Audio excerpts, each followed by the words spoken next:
ओम नमः शिवाय। आपके अपने YouTube चैनल जय मां कंजक में आपका बहुत बहुत स्वागत है। भगवान भोलेनाथ व माता पार्वती की कृपा आप और आपके परिवार पर सदा सर्वदा बनी रहे। श्री शिव महापुराण की कथाओं को आगे बढ़ाते हुए आज की कथा का आरंभ हम पापी गुण निधि की कथा अध्याय से करेंगे। उम्मीद करती हूँ कथा का पूरा फल लेने के लिए आप कथा को शुरू से लेकर अंत तक जरूर श्रवण करेंगे। ओम नमः शिवाय। सूत जी कहते हैं, हे ऋषियों, तत्पश्चात नारद जी ने विनय पूर्वक प्रणाम किया और उनसे पूछा, भगवान शंकर कैलाश पर कब गए और महात्मा कुबेर से उनकी मित्रता कहाँ और कैसे हुई? प्रभु शिव जी कैलाश पर क्या करते हैं? कृपया कर मुझे बताइए। इसे सुनने के लिए मैं बहुत उत्सुक हूँ। ब्रह्मा जी बोले, हे नारद, मैं तुम्हें चंद्रमौली भगवान शिव के विषय में बताता हूँ। कांपल्य नगर में यज्ञदत्त दीक्षित नामक एक ब्राह्मण रहते थे जो अत्यंत प्रसिद्ध थे। वे यज्ञ विद्या में बड़े पारंगत थे। उनका गुणनिधि नामक एक 8 वर्षीय पुत्र था। उसका यज्ञोपवीत हो चुका था और वे भी बहुत सी विद्याएं जानता था, परंतु वे दुराचारी और जुआरी हो गया। वे हर वक्त खेलता कूदता रहता था तथा गाने बजाने वालों का साथी हो गया था। माता के बहुत कहने पर भी वे पिता के समीप नहीं जाता था और उनकी किसी आज्ञा को नहीं मानता था। उसके पिता घर के कार्यों तथा दीक्षा आदि देने में लगे रहते थे। जब घर पर आकर अपनी पति से गुण निधि के बारे में पूछते तो वे झूठ कह देती कि वे कहीं स्नान करने या देवताओं का पूजन करने गया है। केवल एक ही पुत्र होने के कारण वे अपने पुत्र की कमियों को छुपाती थी। उन्होंने अपने पुत्र का विवाह भी करा दिया। माता नित्य अपने पुत्र को समझाती।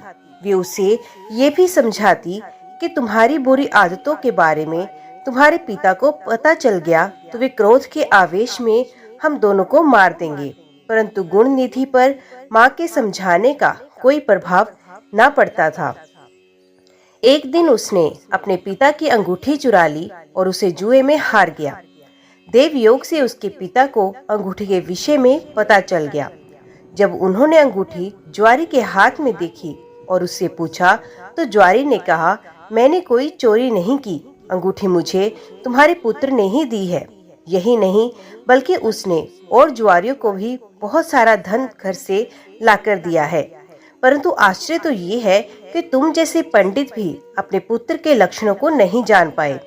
ये सारी बातें सुनकर पंडित दीक्षित का सर शर्म से झुक गया। वे सर झुकाकर और अपना मुंह ढककर अपने घर की ओर चल दिए। घर पहुंचकर गुस्से से उन्होंने अपने पत्नी को पुकारा। अपनी पत्नी से उन्होंने पूछा, तेरा लाडला पुत्र कहाँ गया है? मेरी अंगूठी जो मैंने बहुत सुबह तुम्हें दी थी वे कहाँ है?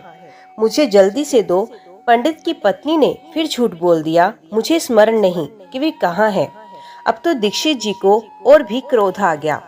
वे अपनी पत्नी से बोले, तू बड़ी सत्यवादिनी है, इसलिए मैं जब भी गुण निधि के बारे में पूछता हूँ तब तू मुझे अपनी बातों से बहला देती है। ये कहकर दीक्षित जी घर के अन्य सामानों को ढूंढने लगे, किंतु उन्हें कोई वस्तु ना मिली क्योंकि वे सब वस्तुएं गुणनिधि जुए में हार चुका था।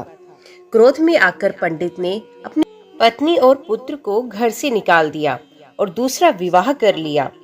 ब्रह्मा जी बोले, हे नारद, जब ये समाचार गुण निधि को मिला तो उसे अपने भविष्य की चिंता हुई। वे कई दिनों तक भूखा प्यासा भटकता रहा। एक दिन भूख प्यास से व्याकुल वे एक शिव मंदिर के पास बैठ गया। एक शिव भक्त अपने परिवार सहित शिव पूजन के लिए विविध सामग्री लेकर वहां आया था। उसने परिवार सहित भगवान शिव का विधि विधान से पूजन किया और नाना प्रकार के पकवान शिवलिंग पर चढ़ाए। पूजन के बाद वे लोग वहां से चले गए तो गुणनिधि ने भूख से मजबूर होकर उस भोग को चोरी करने का विचार किया और मंदिर में चला गया। उस समय अंधेरा हो चुका था, इसलिए उसने अपने वस्त्र को जलाकर उजाला किया। ये मानो उसने भगवान शिव के सम्मुख दीप जलाकर दीप दान किया था। जैसे ही वे सब भोग उठाकर भागने लगा, उसके पैरों की धमक से लोगों को पता चल गया कि उसने मंदिर में चोरी की है। सभी उसे पकड़ने के लिए दौड़े और उसका पीछा करने लगे। नगर के लोगों ने उसे खूब मारा। उनकी मार को उसका भूखा शरीर सहन नहीं कर सका। उसके प्राण पखेरु उड़ गए। उसके कुकर्मों के कारण यमदूत उसको बांध कर ले जा रहे थे। तभी भगवान शिव के पार्षद वहां आए और गुण निधि को यमदूतों के बंधनों से मुक्त करा दिया। यमदूतों ने शिव गणों को नमस्कार किया और बताया कि ये बड़ा पापी और धर्म कर्म से हीन है। ये अपने पिता का भी शत्रु है। इसने शिवजी के भोग की चोरी की। इसने बहुत पाप किए, इसलिए ये यमलोक का अधिकारी है। इसे हमारे साथ जाने दें ताकि विभिन्न नरकों को ये भोग सके। तब शिव गणों ने उत्तर दिया कि निश्चय ही गुणनिधि ने बहुत से पाप कर्म किए हैं, परंतु इसने कुछ पुण्य कर्म भी किए हैं जो संख्या में कम होने पर भी पाप कर्मों को नष्ट करने वाले हैं। इसने रात्रि में अपने वस्त्र को फाड़कर शिवलिंग के समक्ष दीपक में बत्ती डालकर उसे जलाया और दीप दान किया। इसने अपने पिता के श्रीमुख से एवं मंदिर के बाहर बैठकर शिव गणों को सुना और ऐसे ही भी अनेक धर्म कर्म इसने किए। इतने दिनों तक भूखा रहकर इसने व्रत किया और शिव दर्शन तथा शिव पूजन भी अनेकों बार किया। इसलिए ये हमारे साथ शिव लोक को जाएगा, वहाँ कुछ दिनों तक निवास करेगा। जब इसके संपूर्ण पापों का नाश हो जाएगा तो भगवान शिव की कृपा से ये कलिंग देश का राजा बनेगा। अतः यमदूतों, तुम अपने लोक को लौट जाओ। ये सुनकर यमदूत यमलोक को चले गए। उन्होंने यमराज को इस विषय में सूचना दी और यमराज ने इसको प्रसन्नता पूर्वक स्वीकार कर लिया। तत्पश्चात गुणनिधि नामक ब्राह्मण को लेकर शिवगण शिवलोक को चल दिए। कैलाश पर भगवान शिव और देवी उमा विराजमान थे। उसे उनके सामने लाया गया। गुणनिधि ने भगवान शिव उमा की चरण वंदना की और उनकी स्तुति की। उसने महादेव से अपने किए कर्मों के बारे में क्षमा याचना की। भगवान ने उसे क्षमा प्रदान की। वहाँ शिवलोक में कुछ दिन निवास करने के बाद गुणनिधि कलिंग देश के राजा अरिंदम के पुत्र रूप दम के रूप में विख्यात हुआ। हे नारद, शिवजी की थोड़ी सी सेवा भी उसके लिए अत्यंत फलदायक हुई। इस गुणनिधि के चरित्र को जो कोई पढ़ता अथवा सुनता है, उसकी सभी कामनाएं पूरी होती हैं तथा वे मनुष्य सुख शांति प्राप्त करता है। नारद जी ने प्रश्न किया, हे ब्रह्मा जी, अब आप मुझे ये बताइए कि गुणनिधि जैसे महापापी मनुष्य को भगवान शिव द्वारा कुबेर पद क्यों और कैसे प्रदान किया गया? हे प्रभु, कृपया कर इस कथा को भी बताइए। ब्रह्मा जी बोले, नारद, शिवलोक में सारे दिव्य भोगों का उपभोग तथा उमा महेश्वर का सेवन कर वे अगले जन्म में कलिंग राजा अरिंदम का पुत्र हुआ। उसका नाम दम था। बालक दम की भगवान शंकर में असीम भक्ति थी। वे सदैव शिवजी की सेवा में लगा रहता था। वे अन्य बालकों के साथ मिलकर शिव भजन करता। युवा होने पर उसके पिता अरिंदम की मृत्यु के पश्चात दम को राज सिंहासन पर बिठाया गया। राजा दम सब और शिव धर्म का प्रचार और प्रसार करने लगे। वे सभी शिवालयों में दीप दान किया करते थे। उनकी शिवजी में अनन्य भक्ति थी। उन्होंने अपने राज्य में रहने वाले सभी ग्रामाध्यक्षों को ये आज्ञा दी थी कि शिव मंदिर में दीप दान करना सबके लिए अनिवार्य है। अपने गांव के आसपास जितने भी शिवालय हैं, वहां सदा दीप जलाना चाहिए। राजा दम ने आजीवन शिव धर्म का पालन किया। इस तरह वे बड़े धर्मात्मा कहलाए। उन्होंने शिवालय में बहुत से दीप जलवाए। इसके फलस्वरूप वे दीपों की प्रभा के आश्रय हो मृत्यु उपरांत अलकापुरी के स्वामी बने। ब्रह्मा जी बोले, हे नारद, भगवान शिव का पूजन व उपासना महान फल देने वाली है।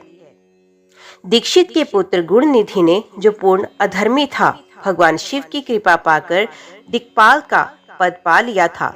अब मैं तुम्हें उसकी भगवान शिव के साथ मित्रता के विषय में बताता हूँ। नारद, बहुत पहले की बात है। मेरे मानस पुत्र पुलस्त्य से विशर्वा का जन्म हुआ और विशर्वा के पुत्र कुबेर हुए।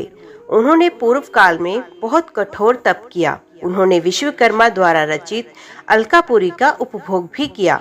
मेघवाहन कल्प के आरंभ होने पर वे कुबेर के रूप में घोर तप करने लगे। वे भगवान शिव द्वारा प्रकाशित काशीपुरी में गए। और अपने मन में रत्न में दीपों से 11 रुद्रों को उद्योतित करके वे तन्मयता से शिवजी के ध्यान में मगन होकर निश्चल भाव से उनकी उपासना करने लगे।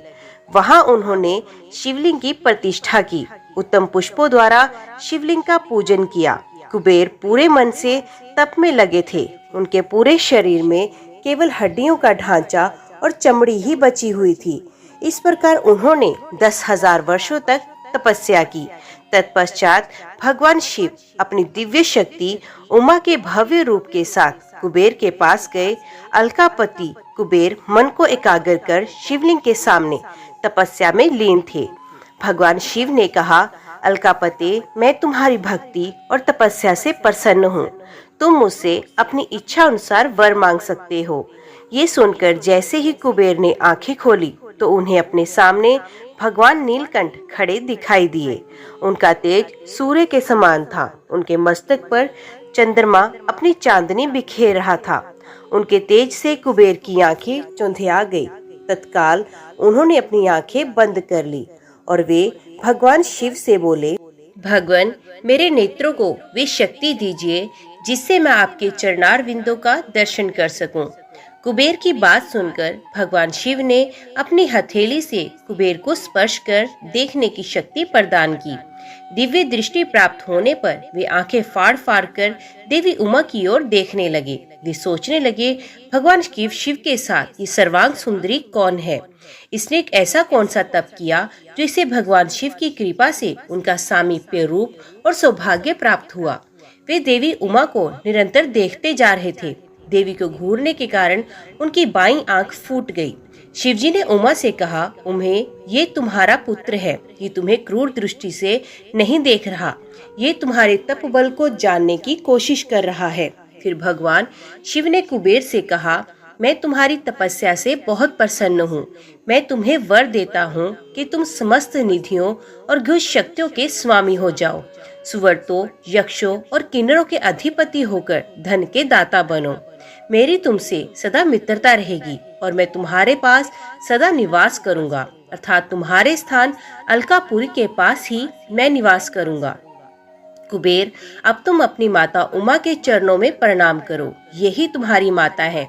ब्रह्मा जी कहते हैं, नारद, इस प्रकार भगवान शिव ने देवी से कहा, हे देवी, ये आपके पुत्र के समान है। इस पर अपनी कृपा करो।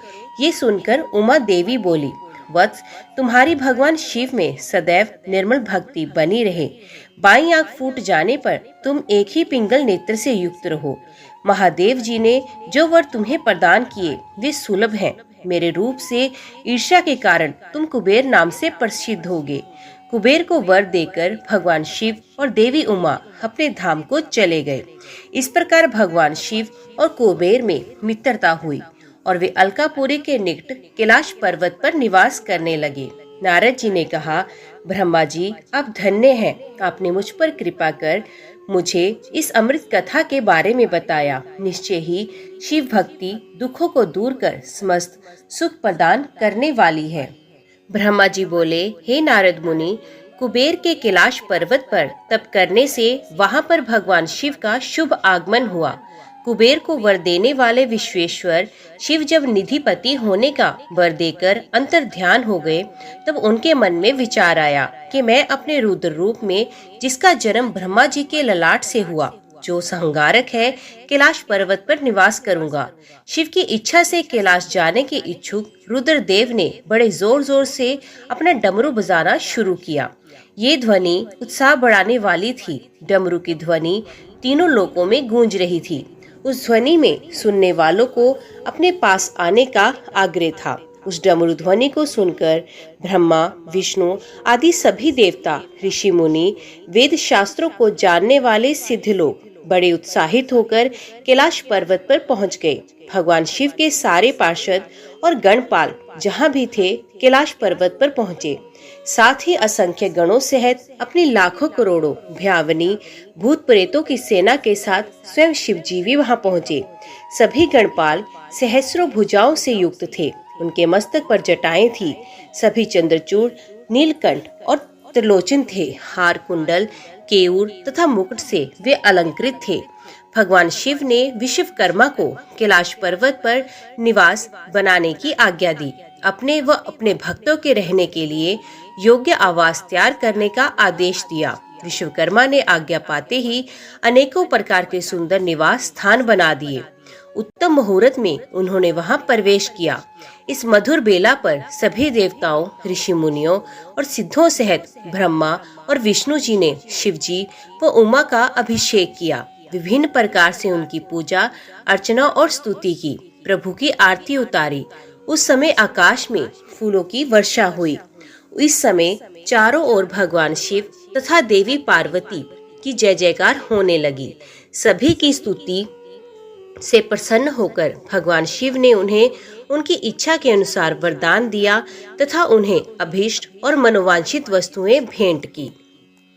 तत्पश्चात भगवान शंकर की आज्ञा लेकर सभी देवता अपने अपने निवास को चले गए।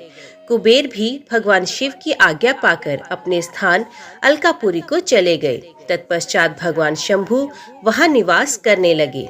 वे योग साधना में लीन होकर ध्यान में मगन रहते। कुछ समय तक वहां अकेले निवास करने के बाद उन्होंने दक्ष कन्या देवी सती को पत्नी रूप में प्राप्त किया।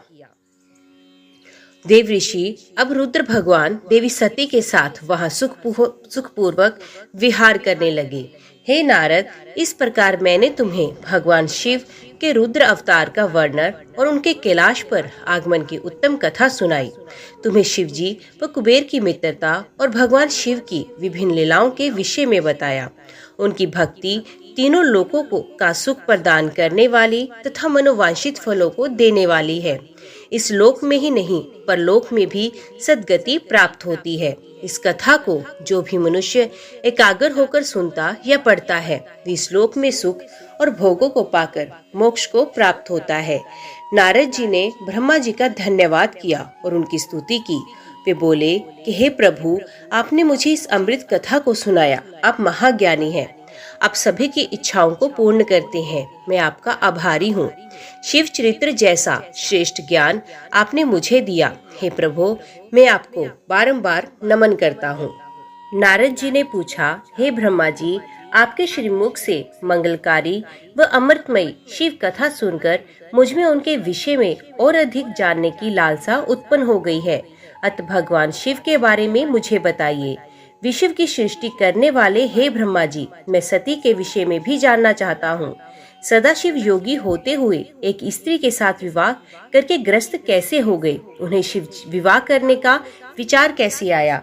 जो पहले दक्ष की कन्या थी, फिर हिमालय की कन्या हुई, वे सती पार्वती किस प्रकार शंकर जी को प्राप्त हुई? पार्वती ने किस प्रकार घोर तपस्या की और कैसे उनका विवाह हुआ? कामदेव को भस्म कर देने वाले भगवान शिव के आधे शरीर में वे किस प्रकार स्थान पा सकी? उनका अर्धनारीश्वर रूप क्या है? हे प्रभु, आप ही मेरे इन प्रश्नों के उत्तर दे सकते हैं। आप ही मेरे संशयों का निवारण कर सकते हैं। ब्रह्मा जी ने कहा, हे नारद, देवी सती और भगवान शिव का शुभ यश परम पावन, दिव्य और गोपनीय है। उसके रहस्य को वे ही समझते हैं। सर्वप्रथम तुम्हारी प्रार्थना पर मैं सती के चरित्र को बताता हूँ। पहले मेरे एक कन्या पैदा हुई, जिसे देखकर मैं काम पीड़ित हो गया। तब रुद्र ने धर्म का स्मरण कराते हुए मुझे बहुत धिक्कारा। फिर वे अपने निवास कैलाश स्थान को चले गए।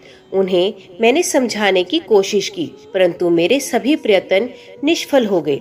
तब मैंने शिवजी की आराधना की। शिवजी ने मुझे बहुत समझाया, परंतु मैंने हठ नहीं छोड़ा। फिर रुद्रदेव को मोहित करने के लिए शक्ति का उपयोग करने लगा।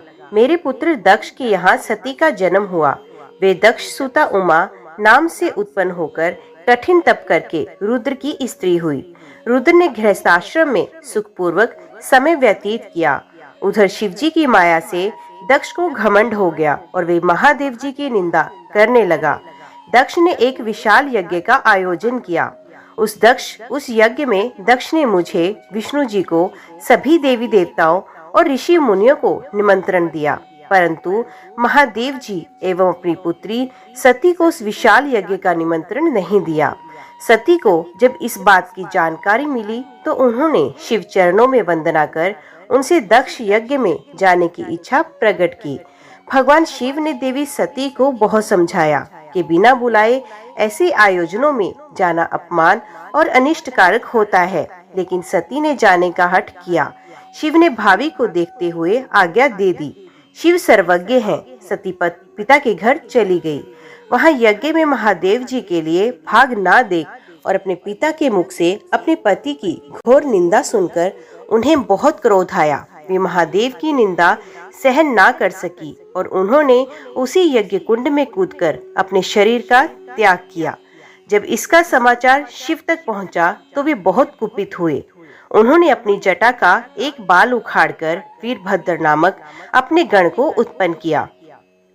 भगवान शिव ने वीरभद्र को आज्ञा दी कि वे दक्ष के यज्ञ का विध्वंस कर दे। वीरभद्र ने शिव आज्ञा का पालन करते हुए यज्ञ का विध्वंस कर दिया और दक्ष का सर काट दिया। इस उपद्रव को देखकर सभी लोग भगवान शिव की प्रार्थना करने लगे। तब भगवान शिव ने दक्ष को पुनः जीवित कर दिया और उनके यज्ञ को पूर्ण कराया। भगवान शिव सती के मृत शरीर को लेकर वहां से चले गए। उस समय सती के शरीर से उत्पन्न ज्वाला पर्वत पर गिरी थी। वही पर्वत आज भी ज्वालामुखी के नाम से पूजित है।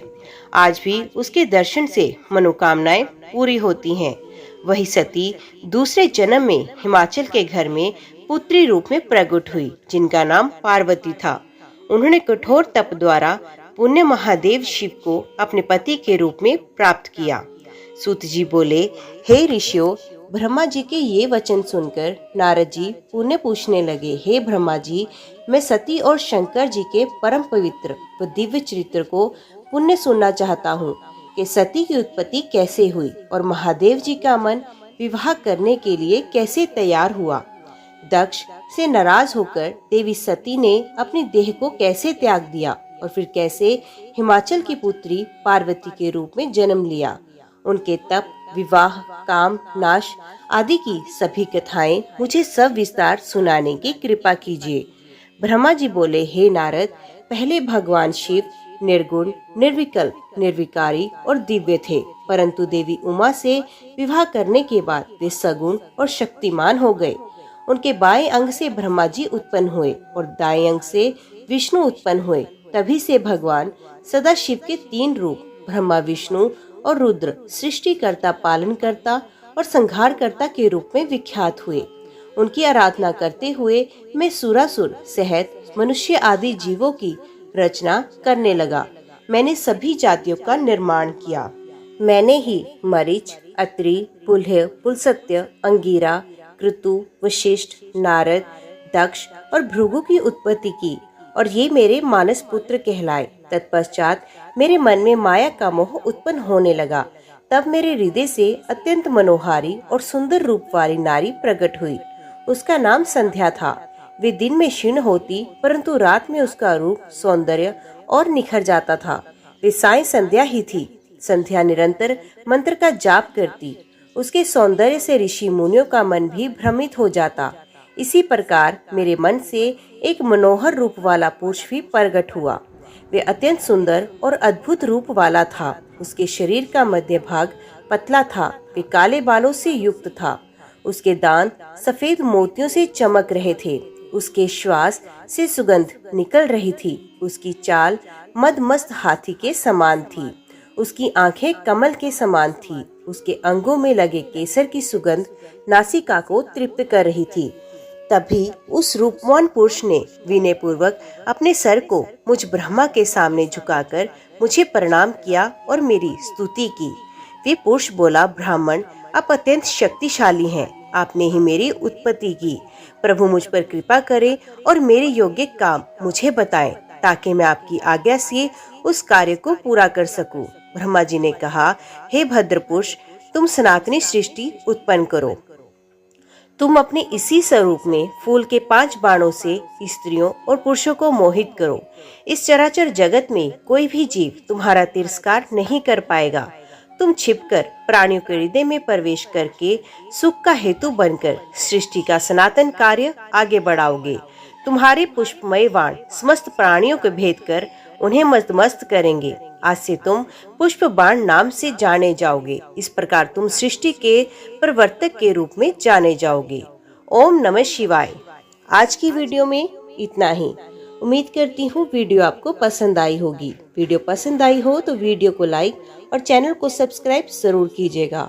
ओम नमः शिवाय लिखकर कमेंट बॉक्स में अपनी हाजिरी और अपने सुझाव देना ना भूलिएगा। तो मिलते हैं अगले अध्याय के साथ।